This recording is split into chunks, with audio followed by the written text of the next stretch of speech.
Hello बच्चों, मैं chemistry भाई एमएस सर। आज नेक्स्ट टॉपिक जिसके 2 वीडियो बन चुके हैं, हैलो एल्केन और हैलो एरिन्स। दूसरे पार्ट में बनाने की विधि चल रही थी, तो बनाने की विधि आधा हुआ था, आधा भी बाकी था।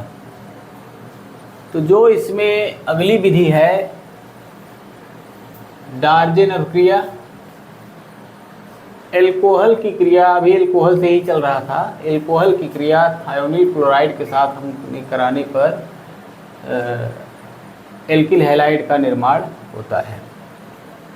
तो ध्यान दीजिए, इसमें इस अपक्रिया को कौन सी अपक्रिया कहते हैं? डार्जेन अपक्रिया कहते हैं। इस अपक्रिया में हम एल्कोहल को थायोनिल क्लोराइड के साथ अपक्रिया कराते हैं और पिरिडीन की उपस्थिति में तो एल्किल हैलाइड का निर्माण होता है। ठीक, इस अपक्रिया को हम कौन सी अपक्रिया कहते हैं? डार्जेन अपक्रिया कहते हैं। ध्यान दीजिए, थायोनिल क्लोराइड, इस अपक्रिया में केवल हम एल्किल क्लोराइड का निर्माण कर सकते हैं। एल्किल हैलाइड में किसका निर्माण कर सकते हैं? एल्किल क्लोराइड का निर्माण कर सकते हैं। यहाँ हमने हैलाइड लिखा है, यहाँ एल्किल क्लोराइड। एल्किल ब्रोमाइड और आयोडाइड का निर्माण इस विधि के द्वारा संभव नहीं होता है, क्योंकि SOCl2 का ही निर्माण संभव है। SOBr2 और SOI2 का निर्माण, ये इसका तो संभव है लेकिन बहुत अनस्टेबल होता है। SOI2 का निर्माण संभव होता ही नहीं है। तो इसलिए इस विधि के द्वारा केवल एल्किल माने हैलाइड में हम कह सकते हैं मेथिल क्लोराइड या एथिल क्लोराइड का ही निर्माण संभव है। ठीक, यह विधि अन्य सभी विधियों की तुलना में एल्किल हैलाइड प्राप्त करने की सबसे सर्वोत्तम विधि होती है, क्योंकि इस विधि में एल्किल हैलाइड के बाद जितने भी सह उत्पाद होते हैं वो गैसीय अवस्था में होते हैं, आसानी से गैस अवस्था में चले जाते हैं। केवल क्या बनता है? एल्किल क्लोराइड का निर्माण, एल्किल क्लोराइड बनता है, जिससे हम आसानी के साथ पृथक कर सकते हैं सरलता से, क्योंकि दोनों सह उत्पाद गैस हैं। बाकी अन्य विधियों में जो सह उत्पाद होते हैं, क्योंकि हम जिसमें बनाएंगे तो सह उत्पाद उसमें पड़े रहते हैं, मुख्य रूप से उत्पाद यही बनता है, कोई दूसरा बनेगा, सह उत्पाद बने रहेंगे द्रव के रूप में। लेकिन इसमें क्योंकि दोनों सह उत्पाद किस अवस्था में? गैस अवस्था में है, तो इसलिए इस विधि में जो एल्किल हैलाइड होगा वो आसानी से सरलता से पृथक किया जाएगा। इसलिए यह विधि अन्य विधियों की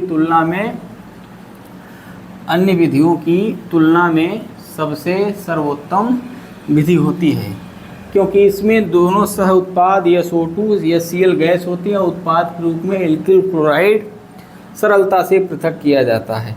इस विधि के द्वारा एल्किल ब्रोमाइड और एल्किल आयोडाइड का निर्माण संभव नहीं है, क्योंकि हम SOBr2 एक अस्थायी होता है और SOI2 का निर्माण संभव नहीं होता। ये कैसा होता है? एक अस्थायी यौगिक है।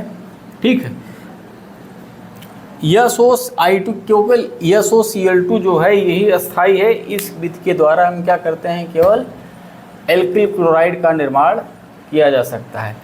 और जैसे पिछली विधि थी एल्कोहल की क्रिया PCl3 व एल्कोहल की क्रिया PCl5 के साथ है, तो इसमें भी क्लोराइड ब्रोमाइड सभी बना, क्लोराइड ब्रोमाइड होता, लेकिन PI5 नहीं बनता, PBr5 बनता है, कम बनता है, लेकिन PI3 बनता है और PBr3 भी बन जाता है।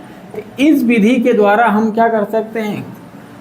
क्लोरो ब्रोमो आइडो सभी का निर्माण आसानी के साथ कर सकते हैं। ठीक है, तो इन सब चीज़ों को ध्यान रखिएगा, क्योंकि कंपटीशन में यही सब पूछा जाता है। रिएक्शन ठीक है, याद कर लेंगे, रिएक्शन का जो मेन पार्ट नहीं, जो उसका एप्लीकेशन है किताब, इसीलिए किताब को ढंग से पढ़िए, नीचे उसके एप्लीकेशन को ज़रूर पढ़िए। क्या अभिक्रिया की खासियत है, गहन अध्ययन करेंगे तभी कंपटीशन के लिए सही रहेगा। ठीक है, तो ये विधि इसको नोट कर लीजिएगा और या स्क्रीनशॉट कर लीजिएगा। फिर हम अगली विधि बताते हैं। अगली विधि है आपकी बोरोडीन हुंसडीकर अपक्रिया। नेम रिएक्शन है।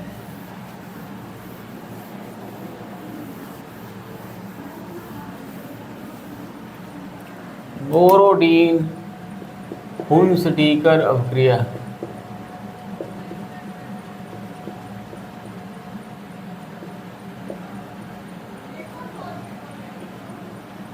डीकर अपक्रिया।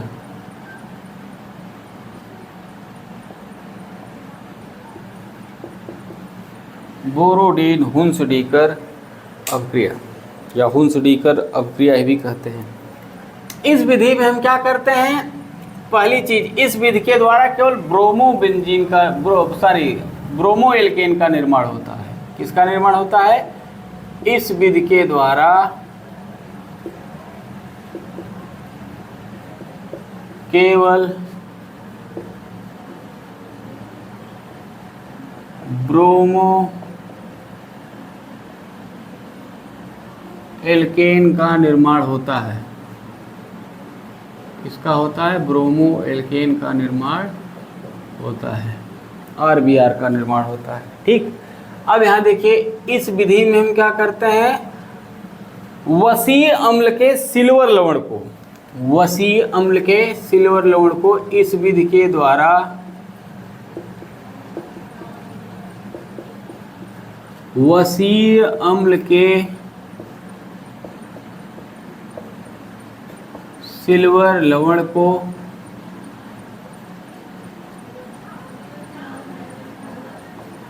वसीय अम्ल के सिल्वर लवण को ब्रोमीन के साथ, किसके साथ? ब्रोमीन के साथ अपक्रिया कराते हैं। ब्रोमीन के साथ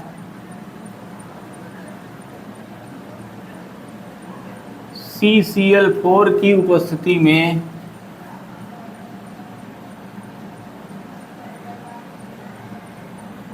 क्रिया कराते हैं।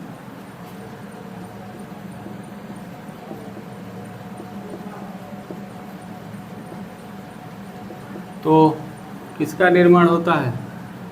ब्रोमो एल्केन का निर्माण होता है। ब्रोमो एल्केन का निर्माण होता है।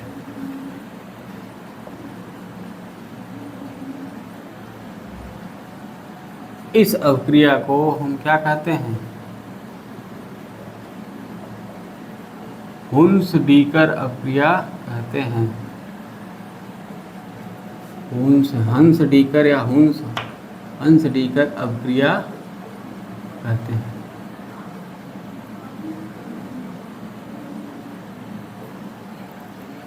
हम क्या कर रहे हैं, सिल्वर साल्ट है RCOOAg प्लस Br2, ठीक है। CCl4 की उपस्थिति में गर्म कर देंगे तो बन जाएगा RBr plus AgBr plus CO2 gas. ठीक है, किसका निर्माण होगा? ब्रोमोबेंजीन का निर्माण होगा। ठीक, अब ध्यान दीजिए, इस विधि में जो होता है कि इसमें जैसे 2 कार्बन है, इसका कई कार्बन का निर्माण होगा, केवल एक कार्बन CO2 भी निकल जाता है। ठीक है, जो सह उत्पाद बने, अगर हमको मेथिल बनाना है तो हम एसिटिक अम्ल लेंगे। ठीक है, CCl4 की उपस्थिति में गर्म कर देंगे तो CH3Br plus AgBr plus CO2। अगर एक कार्बन और बढ़ा देंगे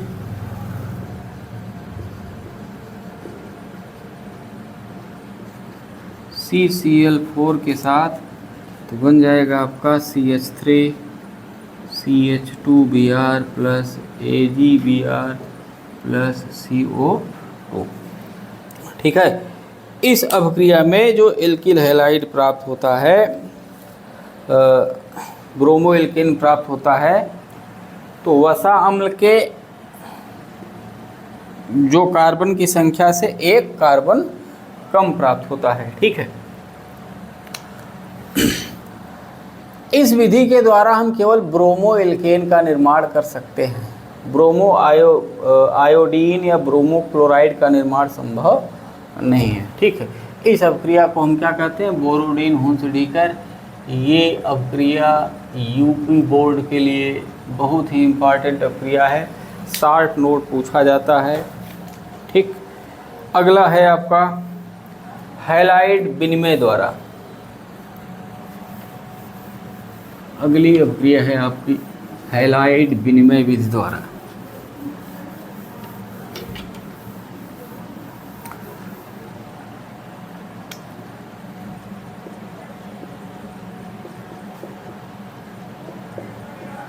हैलाइड विनिमय द्वारा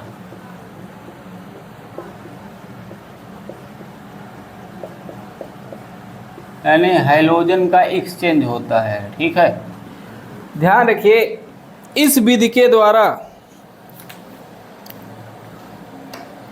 एल्किल आयोडाइड का निर्माण होता है। किसका निर्माण होता है? एल्किल आयोडाइड का निर्माण होता है।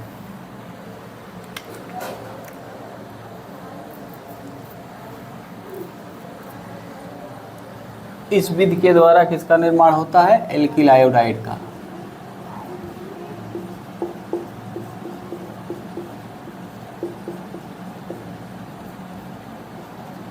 के द्वारा केवल एल्किल आयोडाइड का निर्माण होता है।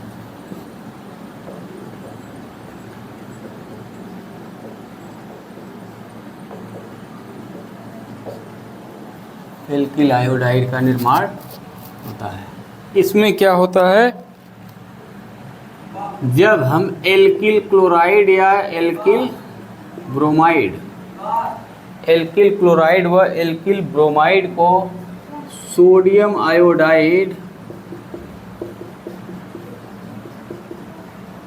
के साथ किसकी उपस्थिति में?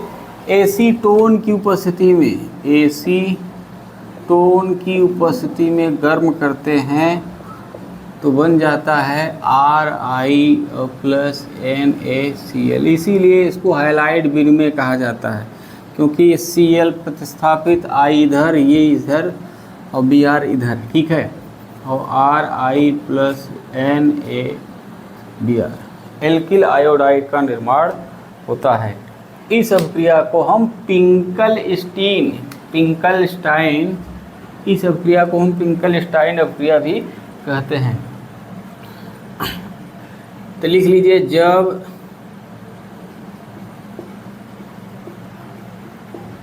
क्लोरो एल्केन अथवा ब्रोमो एल्केन को, लिखना सरल है, रिएक्शन आप लिख लिए तो उसको लिख सकते हैं। ब्रोमो क्लोरो एल्केन या ब्रोमो एल्केन को सोडियम आयोडाइड NaI के साथ एसीटोन की उपस्थिति में गर्म करते हैं तो आयोडो एल्केन का निर्माण होता है।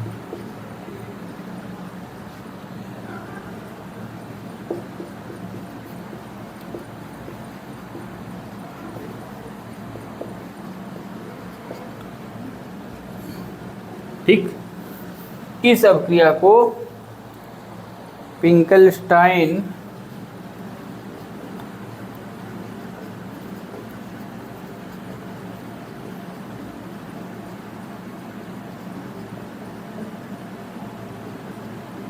अभिक्रिया कहते हैं।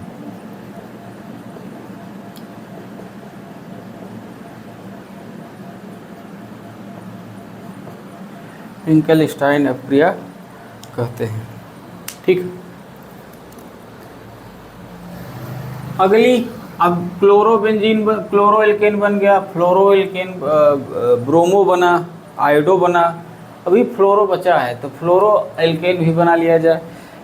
तो इस अपक्रिया को हम स्वार्ट अपक्रिया के अंतर्गत बनाते हैं। किस अपक्रिया के अंतर्गत? स्वार्ट अपक्रिया के अंतर्गत। ये समझ में आए? क्लोरो एल्केन है, क्लोरो ब्रोमेन को, ब्रोमो एल्केन को सोडियम आयोडाइड के साथ एसीटोन की उपस्थिति में गर्म करेंगे तो हैलोजन का विनिमय हो जाता है, Cl इधर और I इधर, आसानी के साथ हो जाएगा। इस अपक्रिया को फिंकेलस्टाइन अपक्रिया भी कहते हैं। अगला है आपका स्वार्ट अपक्रिया। ये भी हैलोजन हैलाइड विनिमय ही द्वारा बनता है। इसको हम कौन सा कहते हैं? स्वार्ट अपक्रिया। इसी के अंतर्गत ये भी है, नाम बदल गया, वो फिंकेलस्टाइन है, ये स्वार्ट अपक्रिया है। इसमें हम क्या करते हैं? ब्रोमो या क्लोरो एल्केन को RBr या RCl को किसी धात्विक फ्लोराइड जैसे AgF है या एंटीमनी ट्राईफ्लोराइड है या HgF2 है, Hg2F2 है, ढेर सारे फ्लोराइड की क्रिया करेंगे तो इसमें भी हैलाइड का विनिमय हो जाता है। इसकी उपस्थिति में जब गर्म कर देंगे तो ये बन जाएगा RF प्लस AgBr या RF प्लस SB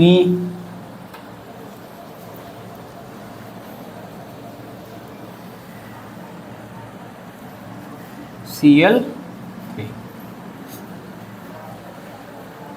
यहाँ हम 3 का गुणा कर दें, यहाँ भी 3 का गुणा कर देंगे तो CsBCl3 का निर्माण हो जाएगा। ठीक है, अगर यही इसके साथ भी कर दें RCl की क्रिया Hg2F2 के साथ, तो ये भी बन जाएगा RF प्लस Hg2Cl2 का निर्माण हो जाएगा। कहने का मतलब इसमें भी हैलाइड विनिमय है। इस पूरी अपक्रिया को हम क्या करते हैं? स्वार्ट अपक्रिया कहते हैं। इसमें लिख लीजिएगा ऐसे, इस अपक्रिया में जब ब्रोमो एल्केन व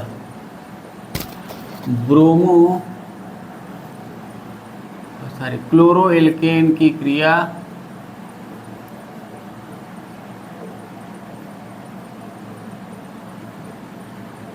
धात्विक फ्लोराइड, किसके साथ?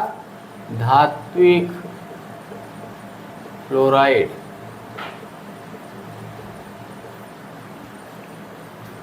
जैसे AgF, SbF3, Hg2F2 के साथ कराते हैं तो फ्लोरो एल्केन का निर्माण होता है। फ्लोरो एल्केन का निर्माण होता है। इस अपक्रिया को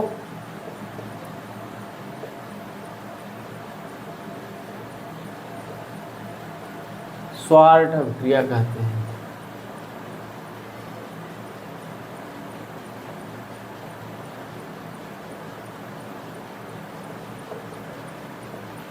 स्वार्ट अपक्रिया कहते हैं। ठीक है, तो सारे हैलो एल्केन का निर्माण हो गया। कहने का मतलब क्लोरो का भी हो गया और ब्रोमो का भी होगा, सभी का हो गया। अब बनाने की विधि जो है यहाँ से ख़त्म होती है। अब आपको अगला हम बताएं हैलो एल्केन बनाने की, हैलो एल्केन के गुणधर्म, जिसमें है भौतिक गुणधर्म और रासायनिक गुणधर्म। ठीक।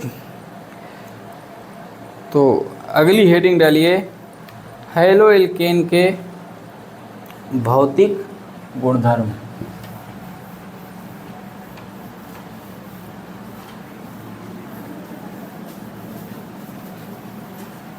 हैलो एल्केन के भौतिक गुणधर्म।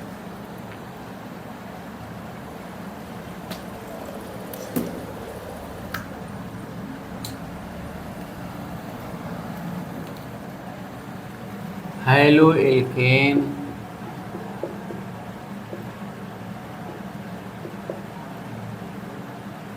के गुणधर्म।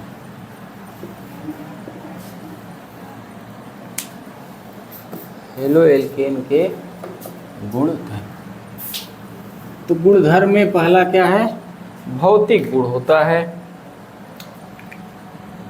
पहला है आपका भौतिक गुण। दो ही गुणधर्म होते हैं, भौतिक गुण और रासायनिक गुणधर्म। ठीक।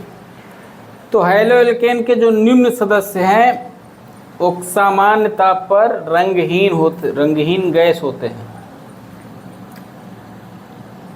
हैलो एल्केन के निम्न सदस्य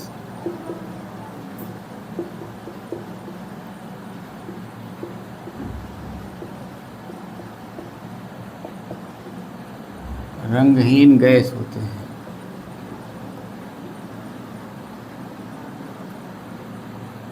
रंगहीन गैस होते हैं तथा उच्च सदस्य में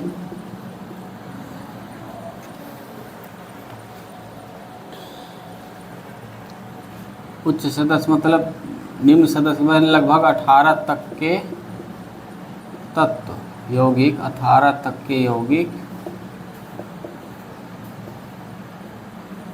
जो होते हैं, क्या होते हैं? रंगहीन मीठी गंध वाले द्रव होते हैं। रंगहीन मीठी गंध वाले द्रव होते हैं।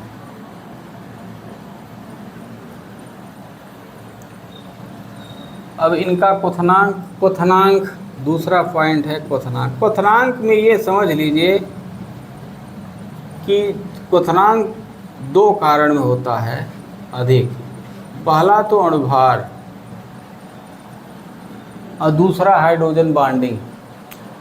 ठीक है, अगर समान कार्बनिक यौगिक में ढेर सारे होते हैं तो कुछ हाइड्रोजन बॉन्डिंग के अलावा, जैसे जिसमें हाइड्रोजन बॉन्ड पाए जाते हैं, हाइड्रोजन बॉन्ड केवल 3 ही तत्वों में पाए जाते हैं, नाइट्रोजन, ऑक्सीजन और क्लोरीन। इन 3 तत्वों में ही पाए जाते हैं। तो जिनमें हाइड्रोजन बॉन्ड हो या फिर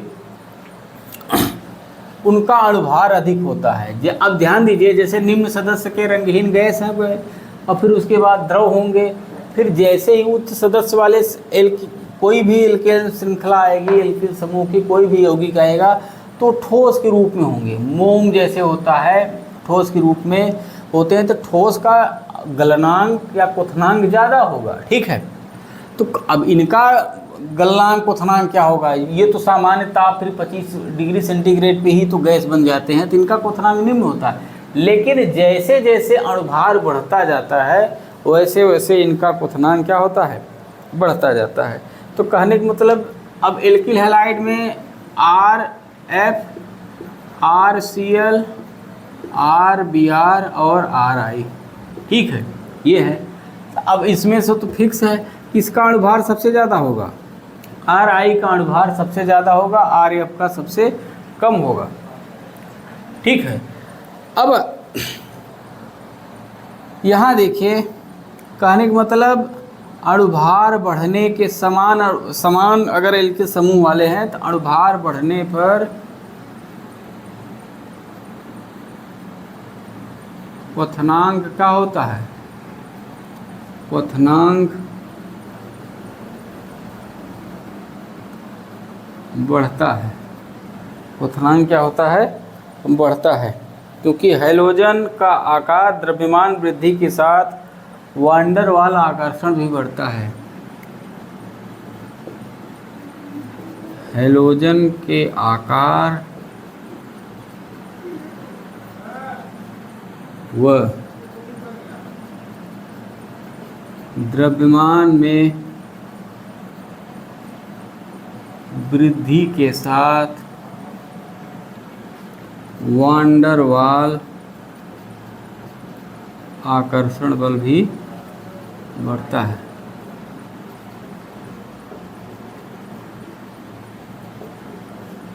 आकर्षण बढ़ता है।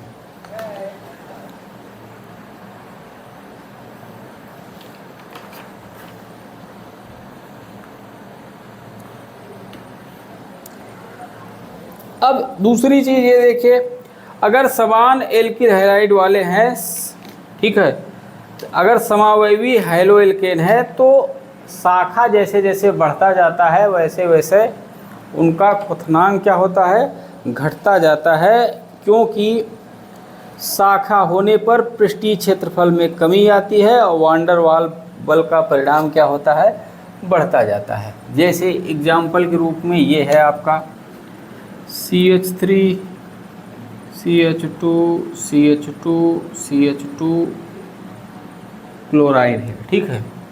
दूसरा है आपका CH3 CH2 CH CH3 Cl।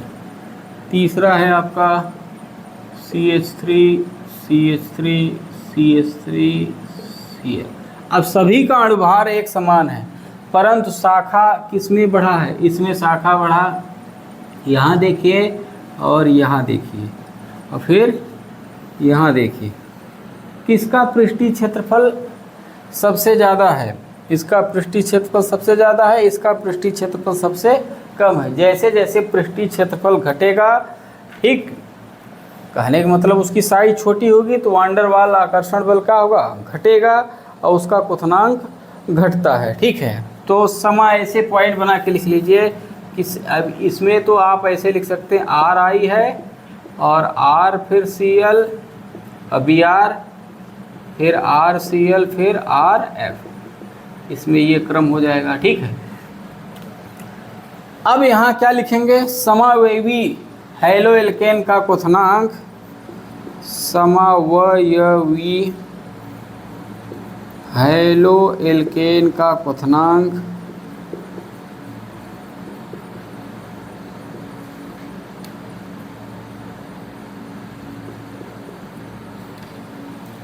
Hello alkene का क्वथनांक शाखा बढ़ने पर,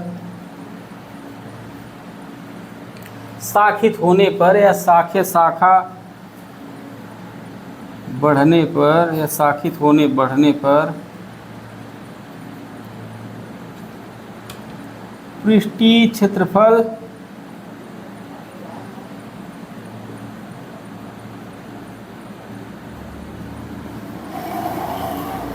कम होता है,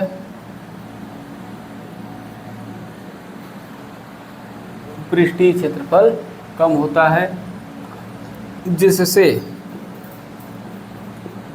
वांडर वाल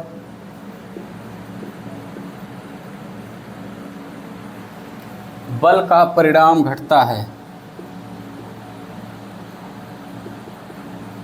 बल का परिणाम घटेगा। यदि पृष्ठीय क्षेत्रफल क्या होगा, घटेगा, तो वांडर वाल बल का परिणाम घटेगा। जब वांडर वाल का परिणाम घटेगा तो क्वथनांक घटता है।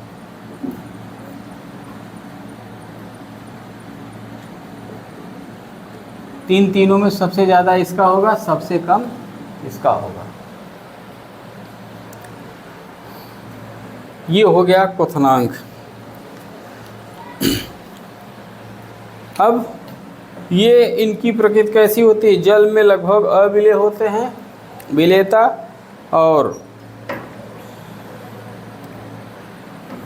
जल में अविलेय होते हैं, बल्कि कार्बनिक यौगिकों में कैसे होते हैं, विलेय होते हैं।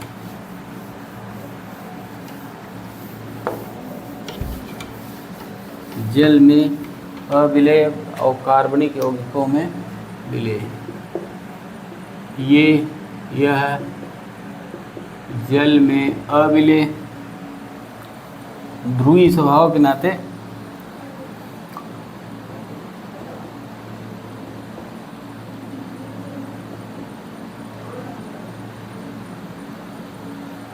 जबकि कार्बनिक यौगिकों में क्या होते हैं, विलेय होते हैं। कार्बनिक यौगिकों में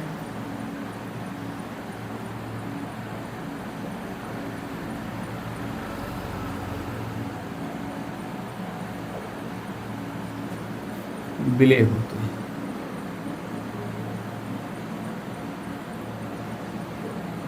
ठीक है। इनका डायपोल मूवमेंट क्या होता है, इनमें हैलोएल्केन ध्रुवीय होते हैं। उच्च ध्रुवणता के कारण ध्रुवणता हैलोजन की विद्युत ऋणात्मकता पर निर्भर करती है, तो इनका डायपोल मूवमेंट क्या होता है, अधिक होता है। जैसे CH3F, CH3Cl, CH3Pr और CH3I में सबसे अधिक डायपोल मूवमेंट किसका होता है, CH3Cl का, उसके बाद CH3F का, और उसके बाद CH3Br का, और सबसे कम किसका होता है, CH3I।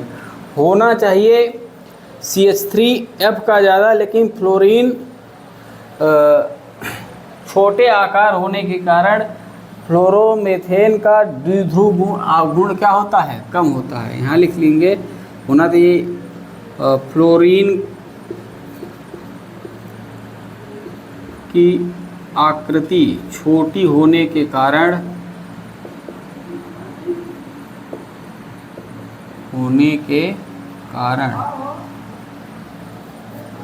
इनका द्विध्रुव गुण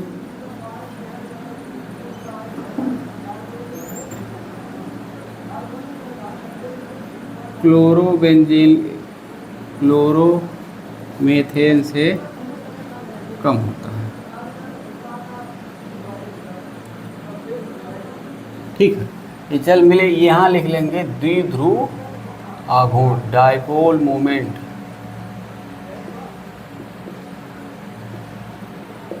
डायपोल मोमेंट किस पे निर्भर करता है, विद्युत ऋणात्मकता पर निर्भर होता है। इनकी प्रकृति कैसी होगी, यहाँ लिख सकते हैं, इनकी प्रकृति कैसी होती है, ध्रुवीय नेचर, यानी पोलैरिटी होती है पॉजिटिव और निगेटिव। ठीक है, और बायन डायपोल का चिन्ह कैसे होता है, कम विद्युत ऋणात्मकता से उच्च विद्युत ऋणात्मकता। इनकी प्रकृति कैसी होती है, ध्रुवीय होती है। ठीक, और इनकी ध्रुवणता विद्युत ऋणात्मकता पर ही निर्भर करती है। ठीक है, इनकी ध्रुवणता, यानी हम ऐसे सीधा लिख लें, ध्रुवणता समानुपाते विद्युत ऋणात्मकता, तो ऋणात्मकता अधिक होती है। ठीक है, जिसके कारण बायन डायपोल प्रदर्शित करते हैं। ठीक, अब इसका अगला है टॉपिक, हैलोएल्केन का रासायनिक गुण। हैलोएल्केन का रासायनिक गुण, भौतिक गुण की चर्चा हो गई, हैलोएल्केन के रासायनिक गुण की चर्चा हम करेंगे अब नेक्स्ट वीडियो में करेंगे। हैलोएल्केन के वैसे हमने बताया था अत्यधिक क्रियाशील होती है, इनकी क्रियाशीलता आयोडीन की सबसे ज़्यादा होती है, क्योंकि CI के बीच बांड जो होता है दुर्बल होता है, जो बांड जल्दी टूटेगा वही उसकी क्रियाशीलता अधिक होगी। और वैसे पे हैलोजन के आकार के अनुसार, हैलोजन अणु के प्रकार के अनुसार तृतीयक हैलोएल्केन की क्रियाशीलता सबसे ज़्यादा होती है। ठीक है, तो इसकी बंध की प्रकृति के अनुसार हम बताएंगे किसकी क्रियाशीलता अधिक है, किसकी क्रियाशीलता कम है। उसके बाद फिर इसमें मुख्य अभिक्रियाएँ जो है वो उसके बारे में चर्चा करेंगे। सामान्यतः हैलोएल्केन नाभिक से ही प्रतिस्थापन अभिक्रिया प्रदान करते हैं, जिसमें SN1 SN2 अभिक्रिया की चर्चा होगी, इम्पॉर्टेंट है। 1-2 लेक्चर और लगेगा, ये पार्ट समाप्त हो जाएगा। आज के लिए बस इतना ही। धन्यवाद।